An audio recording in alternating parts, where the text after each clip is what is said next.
Students, हमारी जो last class हुई थी उसमें हमने माइटोकॉन्ड्रिया टॉपिक को डिस्कस किया था।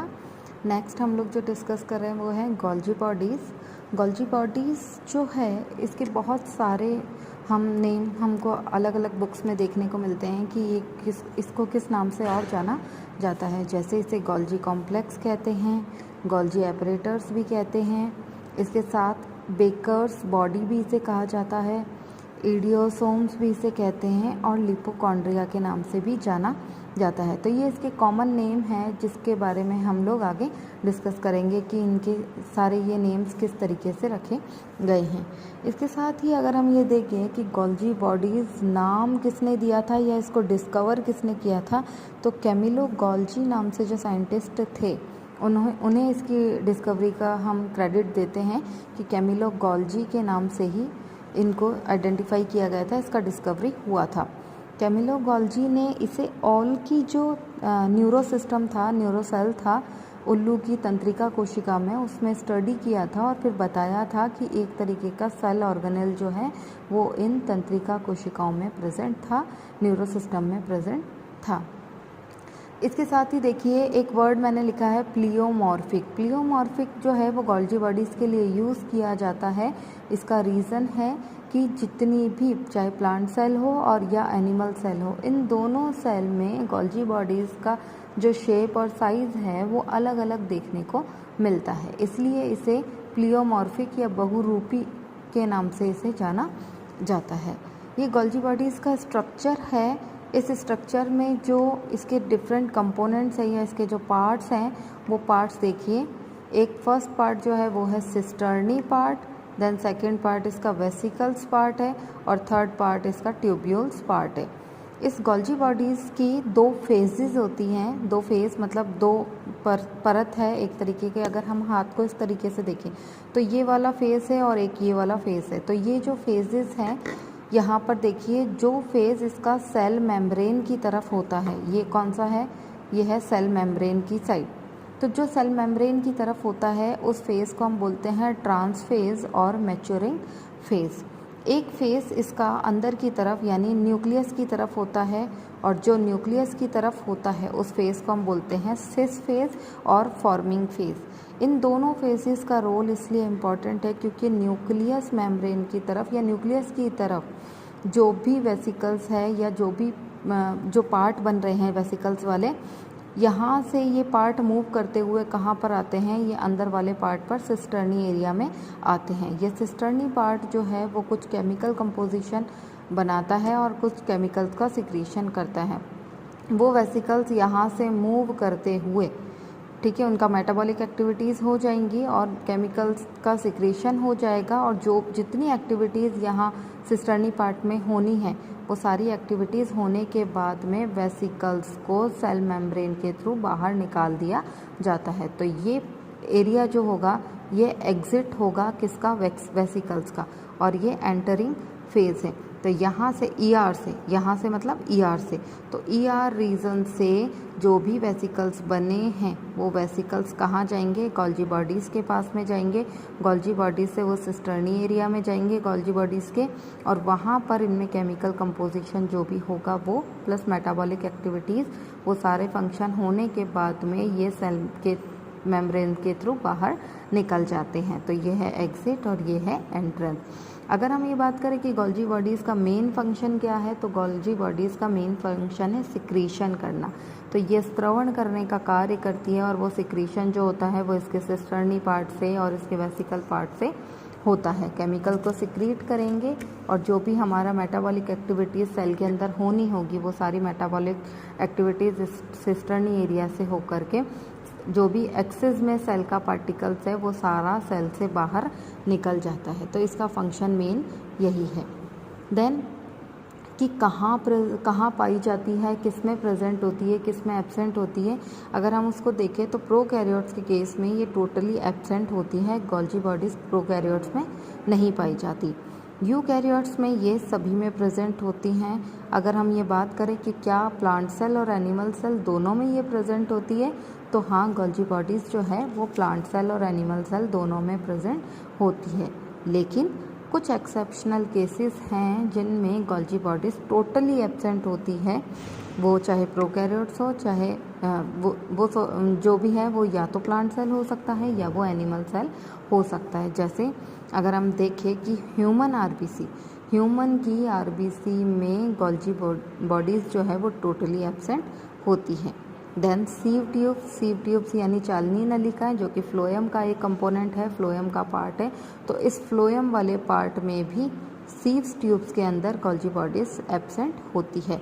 फंजाई में भी ये नहीं प्रेजेंट होती। और उसके साथ में ब्रायोफाइट्स और टेरिडोफाइट्स में जो हमारे गैमेट्स बन रहे हैं और जो जाइगोट का फॉर्मेशन होता है, उसमें भी गोल्जी बॉडीज़ जो है वो टोटली एब्सेंट होती है। तो हम ये मान सकते हैं कि ये हमारे एक्सेप्शनल केसेस हैं, अपवाद हैं, जिनमें गोल्जी बॉडीज़ प्रेजेंट नहीं होती। अदरवाइज़ प्लांट और एनिमल सेल सभी में गोल्जी बॉडीज़ पाई जाती हैं। देन हम गोल्जी बॉडीज़ के जो डिफरेंट पार्ट्स हैं उनको देखते हैं कि गोल्जी बॉडीज़ कितने भागों से मिलकर के बना है। तो इसके 3 पार्ट्स हैं, सिस्टर्नी पार्ट, वेसिकल पार्ट और ट्यूब्यूल्स पार्ट। देखिए ये जो आपको सैक-लाइक स्ट्रक्चर दिखाई दे रही है, एक थैले जैसी संरचना यहाँ दिख रही है, ये सैक-लाइक स्ट्रक्चर जो है इसी को हम क्या कहते हैं, सिस्टर्नी पार्ट।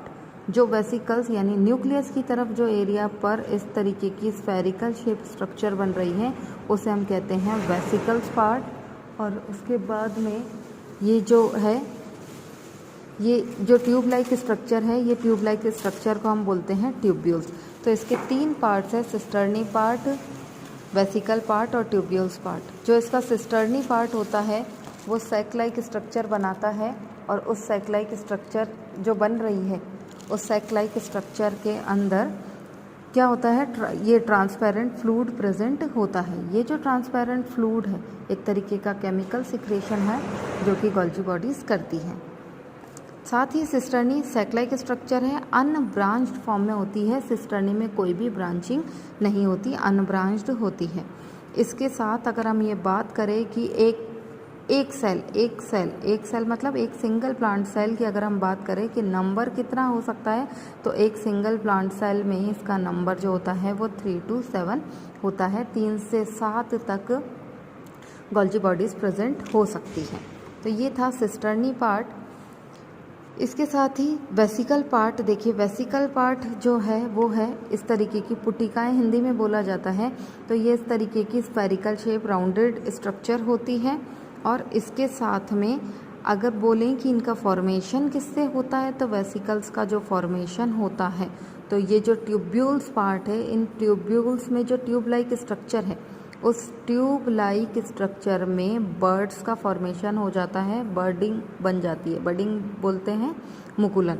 तो ये जो बडिंग होती है, ट्यूब्स की बडिंग से ही ये वेसिकल्स का फॉर्मेशन होता है। देखिए ट्यूब्यूल्स में वही हम बता रहे हैं कि ट्यूब्स का बडिंग होता है, और बडिंग होने के बाद में किसका फॉर्मेशन करते हैं, वो वेसिकल्स का फॉर्मेशन करते हैं।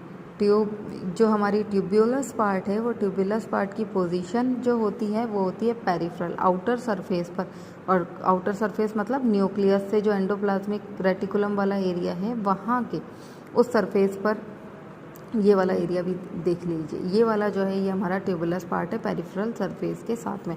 मतलब ये जो स्ट्रक्चर प्रेजेंट है इसके यहाँ से लेकर के यहाँ तक न्यूक्लियस प्लस एंडोप्लाज्मिक रेटिकुलम का एरिया प्रेजेंट होगा।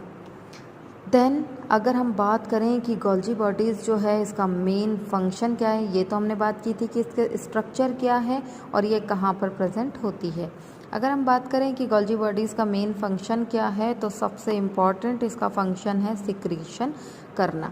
सिक्रीशन मतलब स्त्रावण करना। स्त्रावण करने के कारण ही गोल्जी बॉडीज़ को क्या कहते हैं, इसे कहते हैं principal director of macromolecular traffic in cell. इसको इसलिए मैक्रोमोलिक्यूलर के केस में बोला जा रहा है कि बहुत बड़े पार्टिकल्स अगर सेल के अंदर प्रेजेंट हैं तो ये उनको भी सेल से बाहर ले जाने की कोशिश करती है, उनको भी सेल से बाहर निकालने की कोशिश करती है। जैसे अगर हम एक एग्जांपल देखें तो ये एक प्रोसेस फॉलो करती है जिसे हम कहते हैं ग्लाइकोसाइलेशन। ग्लाइकोसाइलेशन प्रोसेस में क्या होता है कि जो सेल में ग्लूकोज और प्रोटीन प्रेजेंट होते हैं, उन ग्लूकोज और प्रोटीन को ये कन्वर्ट कर देती है ग्लाइकोप्रोटीन में और ग्लाइकोलिपिड्स की फॉर्म में, ये चेंज कर देती है इसको। इस चेंजिंग प्रोसेस को हम कहते हैं ग्लाइकोसाइलेशन। तो ये जो मैक्रोमोलिक्यूल्स ग्लूकोज के प्रेजेंट थे, प्रोटीन के प्रेजेंट थे, इसने क्या किया, इसको चेंज कर दिया ग्लाइकोप्रोटीन में और in the form of glycolipids. जब ये इस फॉर्म में कन्वर्ट हो जाता है देन वो सिस्टर्नी पार्ट से होता हुआ सेल के बाहर निकल जाता है। नेक्स्ट इसका मेन फंक्शन जो है वो पैकेजिंग करना। पैकेजिंग मतलब पैक करने का काम करती है। तो ये क्या करती है कि जो भी हमारे मैक्रो और माइक्रो पार्टिकल्स हैं या जो वेसिकल्स हैं उनको प्रॉपर मैनर में स्फेरिकल शेप में ये पैक कर देती हैं और पैकिंग करने के बाद में ये सेल से एग्जिट कराने का फंक्शन करती हैं। Then formation of lysosomes. Lysosomes को हम सुसाइडल बैग भी बोलते हैं, आत्मघातियाँ थैलियाँ भी बोलते हैं। तो ये लाइसोसोम्स, एक और चीज़ मैं यहाँ बताऊँगी कि केवल लाइसोसोम्स के फॉर्मेशन में गोल्जी बॉडीज़ का रोल नहीं होता है, इसके साथ एंडोप्लाज्मिक रेटिकुलम का रोल भी होता है। तो एंडोप्लाज्मिक रेटिकुलम और गोल्जी बॉडीज़ मिलकर के लाइसोसोम्स का फॉर्मेशन करते हैं। नेक्स्ट देखिए, इसका और एक और फंक्शन है, वो है सेल प्लेट फॉर्मेशन। आपने सेल प्लेट वर्ड सुना हुआ है। जब सेल डिवीज़न होता है और प्लांट सेल में जो सेल डिवीज़न आपने पढ़ा था उसमें जो 2 न्यूक्लियाई स्ट्रक्चर बनी थी, बीच में एक फरो बना था, एक खांच बनी थी और उस खांच पर फ्रेगमोसोम्स का डिपोजिशन हुआ था, जिसके कारण किसका फॉर्मेशन हुआ था, सेल प्लेट। तो ये जो सेल प्लेट है इसके फॉर्मेशन में भी गोल्जी बॉडीज़ का ही रोल होता है। देन ये एक और पार्ट का फॉर्मेशन करती है और वो है एक्रोसोम। एक्रोसोम कहाँ प्रेजेंट होता है, जो भी स्पर्म है उस स्पर्म के टॉप रीजन पर, ये वाला स्पर्म जो है इसके टॉप रीजन पर इस एक्रोसोम का फॉर्मेशन होता है। और ये एक्रोसोम क्या फंक्शन करता है, स्पर्म को मूवमेंट कराने में हेल्प करता है, एनर्जी प्रोवाइड कराता है। तो ये जो एक्रोसोम है इसके फॉर्मेशन में भी गोल्जी बॉडीज़ का ही रोल होता है। नेक्स्ट है vitelline membrane formation. What is vitelline membrane? पीतक झिल्ली बोला जाता है, जो हमारे एग के ऊपर प्रेजेंट होती है। एग के अंदर जो यॉक प्रेजेंट होता है, जो पीतक प्रेजेंट होता है, उसके ऊपर एक मेम्ब्रेन प्रेजेंट होती है जिसे हम कहते हैं वर्टेलियन मेम्ब्रेन। और ये गोल्जी बॉडीज़ उस वर्टेलियन मेम्ब्रेन के फॉर्मेशन में भी हेल्प करती हैं। Then hemicellulose formation. Hemicellulose formation cell wall के एक स्पेशल एक इम्पॉर्टेंट जो है वो कंपोनेंट है हमारा हेमीसेल्यूलोज।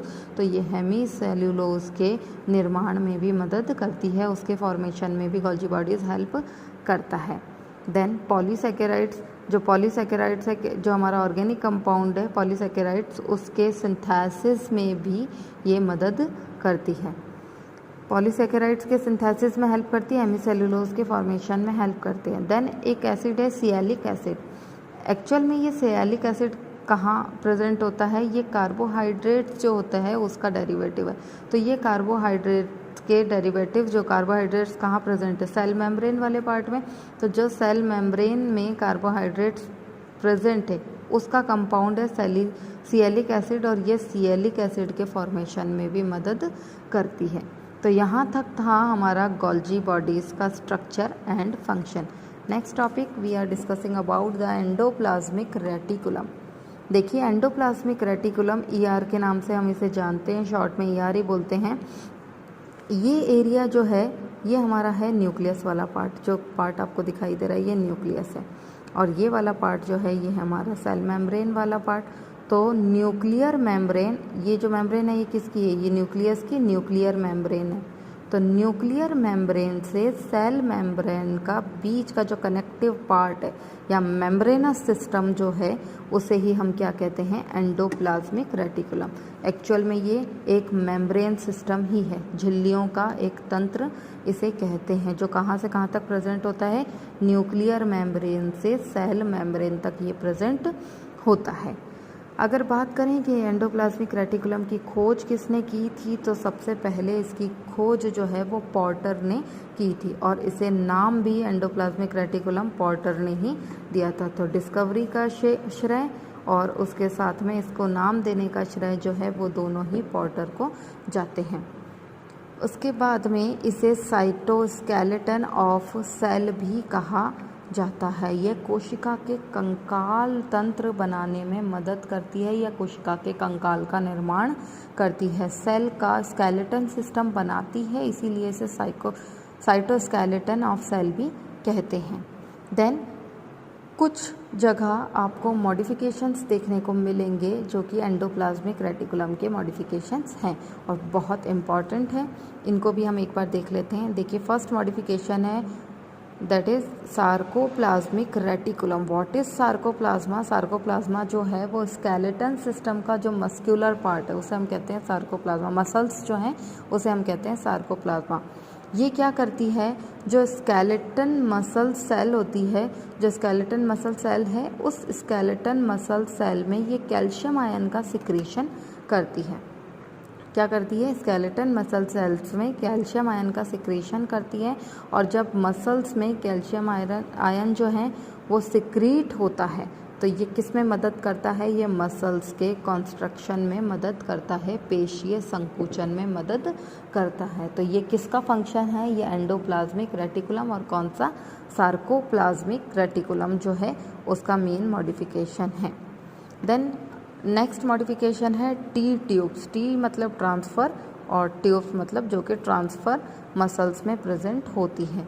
तो यहाँ पर जो स्केलेटन सिस्टम है प्लस जो हार्ट की मसल है, जो हमारा हार्ट है उसकी मसल और हमारे कंकाल तंत्र की जो भी पेशियाँ होती हैं उनमें एक ट्रांसफ़र जो एंडोप्लाज्मिक सेल ट्यूब्स हैं वो प्रेजेंट होती हैं, और ये हेल्प करती हैं स्टिमुलेशन एंड कंडक्शन। स्टिमुलेशन मतलब हमने कोई भी मैसेज को रिसीव किया, स्टिमुलेट हुआ तो उद्दीपन जो है उनको ग्रहण करने का काम करती है, और उसके साथ में कंडक्शन मतलब ट्रांसपोर्टेशन ही है एक तरीके से, यहाँ से वहाँ तक मैसेज को कन्वे करना। तो उसमें जो है वो टी ट्यूब्स भी रेटिकुलम, एंडोप्लाज्मिक रेटिकुलम का ही एक मॉडिफिकेशन है। Then myeloid bodies. What is myeloid bodies? SER का मतलब होता है स्मूथ टाइप का endoplasmic reticulum, smooth endoplasmic reticulum. तो ये जो माइलियॉइड बॉडी है ये स्मूथ एंडोप्लाज्मिक रेटिकुलम में जो रेटिना है उस रेटिना की पिगमेंटेड एपिथेलियल सेल, इन पिगमेंटेड एपिथेलियल सेल में ये माइलियॉइड बॉडीज़, ये पार्टिकल्स प्रेजेंट होते हैं, और ये पार्टिकल्स क्या काम करते हैं? ये फोटो सेंसिटिव पार्टिकल्स होते हैं, प्रकाश संवेदी होते हैं, और ये फोटो सेंसिटिव पार्टिकल्स हैं तो ये पिगमेंट्स के, वर्णक के परिवहन में मदद करते हैं, पिगमेंट्स के ट्रांसपोर्टेशन में मदद करते हैं। माइलियॉइड्स बॉडी जो कि किससे मॉडिफाइड हुआ है? SER से। SER का मतलब क्या होता है? Smooth endoplasmic reticulum. ये क्या काम करता है? ये प्रेजेंट होता है रेटिना की पिगमेंटेड एपिथेलियल सेल में, क्योंकि ये पार्ट फोटो सेंसिटिव होता है तो ये पिगमेंट के ट्रांसपोर्टेशन में मदद करता है। नेक्स्ट कि जो ER बना है उसमें कौन कौन से पार्ट्स होते हैं, उसके घटक कौन से हैं, कितने कंपोनेंट्स होते हैं। तो इसमें भी गोल्जी बॉडीज़ की तरह ही 3 पार्ट्स हैं, वही सिस्टर्नी, वेसिकल और ट्यूब्यूल्स।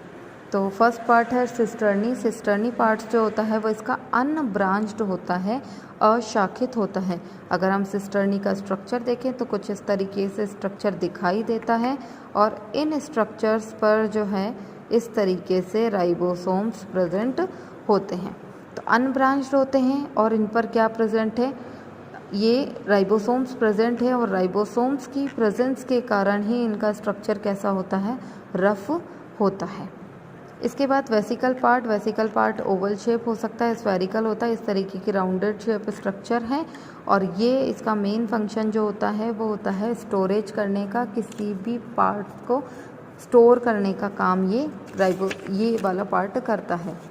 देन नेक्स्ट हमारा जो टॉपिक है वो है हमारा ट्यूब्यूल्स पार्ट। देखिए, ट्यूब्यूल्स पार्ट और सिस्टर्नी पार्ट, यहाँ पर एक डिफरेंस मैं आपको बताना चाहूँगी कि ट्यूब्यूल्स वाले पार्ट में इस तरीके से आपको ब्रांच्ड कंडीशन दिख रही है, जबकि सिस्टर्नी पार्ट में इस तरीके की स्ट्रक्चर आपको दिखाई दे रही थी। तो ट्यूब्यूल्स और सिस्टर्नी में मेन डिफरेंस भी यही है कि ये जो है ये ब्रांच्ड फॉर्म में होता है, और उसके साथ में ये स्मूथ होता है, जबकि सिस्टर्नी कैसा था, रफ पार्ट था। क्यों? क्योंकि उस पर राइबोसोम्स प्रेजेंट थे। स्मूथ है इसका मतलब है कि क्या एब्सेंट होगा, राइबोसोम्स आर एब्सेंट। तो राइबोसोम्स एब्सेंट है, ब्रांच्ड कंडीशन है और इस तरीके की ये स्ट्रक्चर बनाता है, ट्यूब लाइक स्ट्रक्चर, जिस पार्ट को हम क्या बोलते हैं, ट्यूब्यूल्स। ये तो था हमारा कि स्ट्रक्चर किस तरीके की होती है। अब स्ट्रक्चर के बिहाफ पर ही ये एंडोप्लाज्मिक रेटिकुलम कितने प्रकार के होते हैं, उनके टाइप्स क्या हैं, उसको देखते हैं। कि इसके अगर हम स्ट्रक्चर के बेसिस पर देखें तो ये 2 टाइप्स का होता है, एक है RER और दूसरा है SER। RER का मतलब होता है रफ एंडोप्लाज्मिक रेटिकुलम और SER का मतलब होता है स्मूथ एंडोप्लाज्मिक रेटिकुलम। रफ है इसका मतलब कि क्या प्रेजेंट होंगे, राइबोसोम्स। तो ये जो है ये कहाँ पर प्रेजेंट होती है, ये प्रेजेंट होती है न्यूक्लियर मेम्ब्रेन की तरफ। देखिए ये स्ट्रक्चर मैं आपको दिखा रही हूँ, ये न्यूक्लियर मेम्ब्रेन है, यहाँ पर ये प्रेजेंट होता है ये वाला पार्ट, प्लस यहाँ तक ये पार्ट जो है ये सब यहाँ राइबोसोम्स प्रेजेंट है। तो यहाँ पर क्या कौन सा पार्ट होगा, ये होगा RER पार्ट। यहाँ वाले पार्ट पर राइबोसोम एब्सेंट होते हैं इसलिए पार्ट है SER। तो न्यूक्लियस की तरफ जो प्रेजेंट होगा वो कौन सा होगा, RER। न्यूक्लियर मेम्ब्रेन के पास प्रेजेंट होता है, SER जो है वो कहाँ प्रेजेंट है, सेल मेम्ब्रेन के पास प्रेजेंट होता है। देन RER जो है वो स्टेबल फॉर्म है, ये परमानेंट रहते हैं हमेशा, क्योंकि राइबोसोम प्रेजेंट होंगे तो ये यहाँ पर प्रोटीन सिंथेसिस का फंक्शन करेंगे, तो ये यहाँ पर परमानेंट रहेंगे, स्टेबल फॉर्म में रहेंगे। SER जो होते हैं वो कंपैरेटिवली RER के कंपैरेटिवली ये लेस स्टेबल होते हैं, स्टेबल तो होते हैं लेकिन कम स्टेबल होते हैं। अभी मैंने आपको बता ही दिया कि यहाँ पर क्या प्रेजेंट है, रफ है, इसका मतलब राइबोसोम प्रेजेंट होंगे, यहाँ पर राइबोसोम्स जो हैं वो एब्सेंट होते हैं। इसका मेन फंक्शन जो देखिए ये है, राइबोसोम्स जो है उनके फॉर्मेशन में भी मदद करता है और यहाँ पर राइबोफोरिन फर्स्ट और सेकंड ये दोनों ग्लाइकोप्रोटीन हैं और ये ग्लाइकोप्रोटीन जो है ये राइबोसोम्स के फॉर्मेशन में हेल्प करती हैं। इस केस में राइबोफोरिन जो है उसका कोई रोल नहीं रहता। क्यों? क्योंकि यहाँ पर राइबोसोम ही एब्सेंट है, इसलिए किसी भी तरीके के ग्लाइकोप्रोटीन जो है वो नहीं बनेंगे। देन अगर हम बात करें कि RER पार्ट किससे मिलकर के बना होता है, तो ये मिलकर के बना होता है सिस्टर्नी से और वेसिकल्स, ये दोनों मिलकर के RER को बनाते हैं। और SER जो है उसमें मेन रोल जो रहता है वो ट्यूब्यूल्स का रहता है, नलिकाओं का रहता है। अगर हम देखें कि RER और SER के फंक्शन क्या हैं, तो RER का मेन फंक्शन है, राइबोसोम प्रेजेंट है तो क्या होगा, प्रोटीन का सिंथेसिस करना, प्रोटीन के संश्लेषण में RER का मेन रोल होता है। SER जो है स्मूथ सरफेस है, तो लिपिड और कार्बोहाइड्रेट्स या हम जिसको लिपिड्स का जो फॉर्मेशन है या लिपिड्स का जो मेटाबॉलिज्म है वो हमारे SER रीजन से होता है। इसके साथ में कुछ स्टीरॉइड्स जो हैं उनका सिंथेसिस भी हमारा SER पार्ट ही करता है। इसके बाद हम देखते हैं कि एंडोप्लाज्मिक रेटिकुलम के फंक्शन क्या हैं। तो it's a cytoskeleton of cell, ये कोशिका का कंकाल तंत्र बनाता है। देन ट्रांसपोर्टेशन में मदद करता है, एक जगह से पार्टिकल्स को दूसरी जगह ले जाने में मदद करता है। देन ये एक स्पेशल एक्टिविटी करता है जिसे हम कहते हैं ग्लाइकोजिनोलाइसिस। ग्लाइकोजिनोलाइसिस का मतलब है ग्लाइकोजन का लाइसिस होना, अपघटन होना। तो ये ग्लाइकोजन का ग्लूकोज में अपघटन कर देता है। उसके बाद help in nuclear membrane formation, ये केंद्रक झिल्ली का निर्माण करने में मदद करता है।